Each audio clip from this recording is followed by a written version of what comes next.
శ్రీ మహాగణాధిపతయ నమః. ఐం మహాసరస్వత్యే నమః. శ్రీ లలితాంబికాదేవ్యే నమః. ఉగాది పండుగ సందర్భముగా కొత్త సంవత్సరము ద్వాదశ రాశుల వాళ్లకు ఎలా ఉండబోతూ ఉన్నది, ఈ 12 రాశుల వాళ్లకు కూడా ఎటువంటి ఉపయోగాలు ఉన్నాయి, మేలు జరుగుతుంది. ఈ విశ్వావసునామ సంవత్సరము క్రోధీనామ సంవత్సరం అనేటువంటిది అయిపోయి ఇప్పుడు విశ్వావసు అనేటువంటి పేరుతో కొత్త సంవత్సరము ప్రారంభమవుతూ ఉన్నది. కనుక ఎప్పుడు ప్రారంభమవుతుంది అంటే ఆదివారం రోజు ఉగాది పండుగ అయినది. చూడండి, ఆదివారము అయ్యింది అంటే ఎప్పుడైనా మనకేమిటి అంటే ఏ వారం అయితే అవుతుందో ఆ వారానికి అధిపతి రాజు అవుతాడు.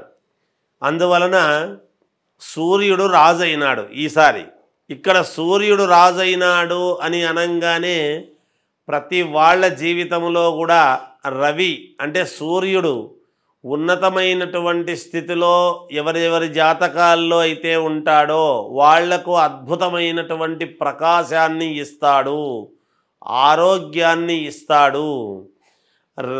మామూలుగా గ్రహాలకు రాజు రవి మనకు తెలిసినటువంటిదే. కానీ ఎవరెవరి జాతకాల్లో అయితే సూర్యుడు అనుకూలవంతముగా ఉంటాడో వాళ్లను ఒక ఉన్నతమైనటువంటి స్థితికి తీసుకువెళ్ళటం అనేటువంటిది జరుగుతుందిగాక. కాబట్టి ఇవి రాసులు అని చెప్పటం అనేటువంటిది సామాన్యముగా ప్రతిసారి చెప్పినట్టుగానే చెబుతాం. ఎవరు ఆందోళన చెందాల్సినటువంటి పనేమీ లేదు. నిజానికి అందరికీ అద్భుతముగానే ఉంటుంది. చిన్న చిన్న ఏవో దోషాలు అవి ఇవి ఉంటే కాస్త పరిహారాలు అనేటువంటివి సర్వ సామాన్యమైనటువంటి విషయమే కదా. అందువలన ఎవరెవరైతే వాళ్ళ లగ్నాన్ని బట్టి, ముందు లగ్నం అనేటువంటిది చాలా అవసరం. ఎప్పుడు కూడా ఏ లగ్నములో పుట్టాము, లగ్నానికి ద్వితీయంలో ఎటువంటి గ్రహాలు ఉన్నాయి, ఇవన్నీ కూడా చాలా చూసుకోవాల్సినటువంటి అవసరం ఏర్పడుతుంది. అందువలన ఈ విశ్వావసునామ సంవత్సరము కొత్త సంవత్సరము సందర్భముగా 12 రాసుల వాళ్లకు ఒక్కసారి ఎలా ఉంది ఏమిటి అనేటువంటి విషయాన్ని ఇప్పుడు మనం తెలుసుకోబోతూ ఉన్నాము. తులారాశి వారికి ఈ ఉగాది పండుగ నుండి మళ్ళీ వచ్చే ఉగాది పండుగ వరకు కూడా ఎలా ఉంది అంటే బాగుంది, అనుకూలవంతముగా ఉంది అనేటువంటిది చెప్తున్నాను. యోగదాయకముగా కూడా ఉంటుంది గాక. ఏమీ అధైర్యపడాల్సిన పనేం లేదు. ఆదాయం 11, వ్యయం 8, రాజపూజ్యత 2, అగౌరవము 2 ఇక్కడ సమానముగా ఉన్నాయి.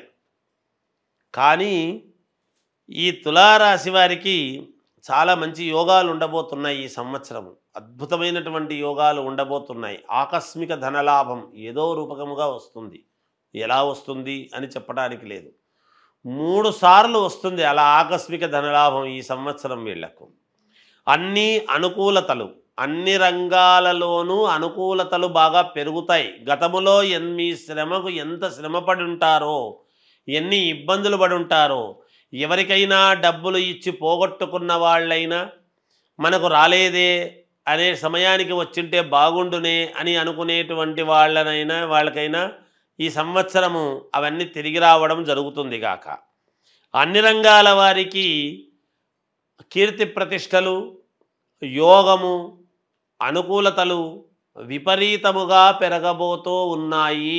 అంచెలంచెలుగా పెరుగుతాయి. ఎందుకంటే 3 సార్లు ఆకస్మిక ధనలాభం అనేటువంటిది ఉంది కాబట్టి. అప్రయత్నముగా ధనలాభం, ప్రయత్నము చేస్తే గతములో రావటము చాలా కష్టం. ఎంతో కష్టపడి మీరు అడిగితే ఇవ్వడము కష్టముగా ఉన్న రోజులు అవి.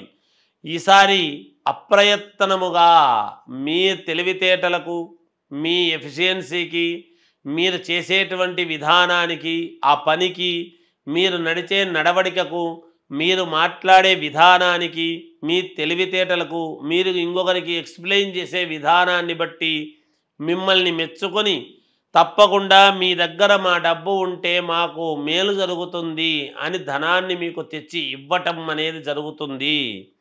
భూముల వలన విపరీతముగా కలిసి వస్తుంది.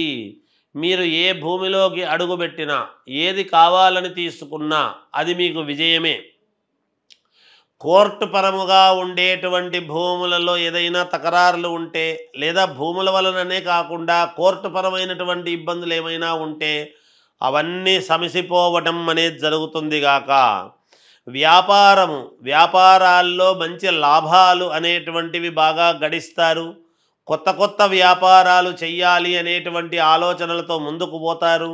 అలాగే కొత్త వ్యాపారం చేయడానికి కొత్త వ్యక్తులు పరిచయమై వాళ్ళల్లో భాగస్వామ్యం అనేటువంటిది ఏర్పాటు చేసుకోవడం జరుగుతుంది. ఉద్యోగం చేసుకునేటువంటి వాళ్లకు ప్రమోషన్లు వస్తాయి. ప్రమోషన్లు వచ్చి డబ్బులు పెంచటము, లాభాలు రావటం ఉంటుంది.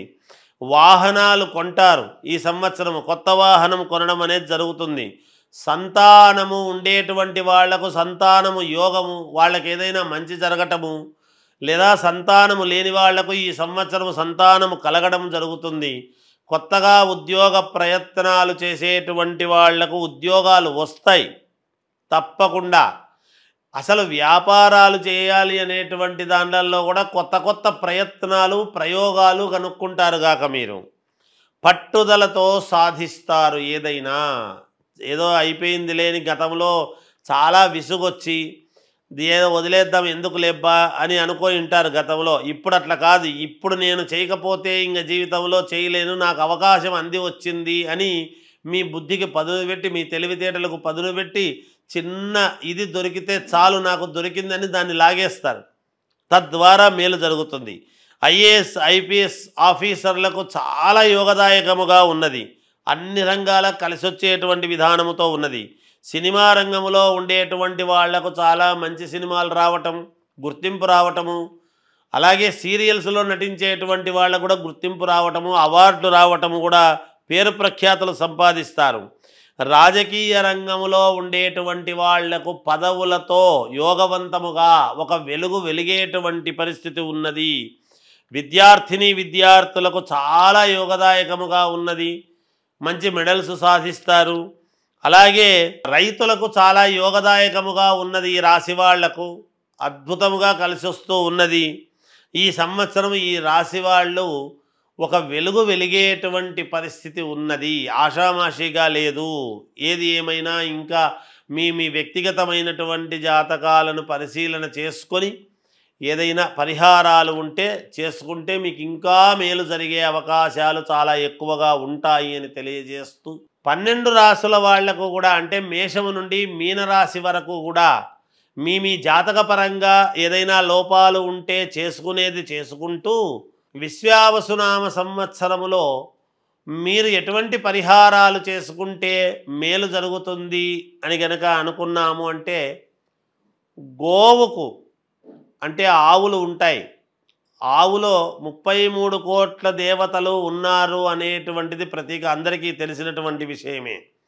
ఈ గోవుకు ఏం చేయాలి అంటే మంగళవారము, గురువారము ఈ 2 వారాలు మీరు గోమాత దగ్గరికి వెళ్ళి ఆ గోవుకు ఎడమవైపు ఉన్నటువంటి కొమ్ముకు మాత్రమే పసుపు పట్టించి కుంకుమ పెట్టి మీరు 9 ప్రదక్షిణలు చేసి ఆ గోవు తోకతో పుచ్చముతో మీ యొక్క తల మీద కొట్టుకొని రండి. ఇలా ఒక 7 సార్లు చెయ్యండి. రోజు వారం పొడవునా కాదు, ఈ సంవత్సరము పొడవులో 7 సార్లు చేస్తే చాలు. ఈ సంవత్సరానికి అంతా కూడా కలిపి, లేదా ఈ ఉగాది పండుగ అయిన నెలలోనే 7 సార్లు చేసుకున్నారు అంటే కూడా సంవత్సరం అంతా పని చేస్తుంది. అది కూడా కాదా అంటే ఓ శ్రావణ మాసము, కార్తీక మాసము ఇలాంటి మంచి మంచి మాసాల్లో చేస్తాము 1-2 సార్లు అనుకొని అలా చేసుకున్న పుణ్యఫలమే. ఏది ఏమైనా ఈ సంవత్సరములో ఒక 7 సార్లు అయితే గోవును మీరు సందర్శించి 9 ప్రదక్షిణలు చేసి ఆ గోవు ఎడమ కొమ్ముకు అంటే మనము నిలబడినటువంటి చోట కుడి చేత్తో ముట్టుకుంటే దానికి ఎడమదవుతుంది. అటువంటి ఎడమ కొమ్ముకు మాత్రము పసుపు పట్టించి కుంకుమ పెట్టి ఏదైనా తోటకూర లాంటిదో, పళ్ళో, లేదా ధాన్యం అంటే బియ్యము కాకుండా జొన్నలు కానీ ఇలాంటివి, లేదా అలసందలు కానీ ఇలాంటివి ఏవో ఉంటాయి కొంచెం, అలాంటివి ఏవి పెట్టినా పుణ్యప్రదమే అవుతుంది. మీకు మేలు జరుగుతుంది, చాలా వరకు పరిహారము జరుగుతుంది అని తెలియజేస్తూ జయోస్తు.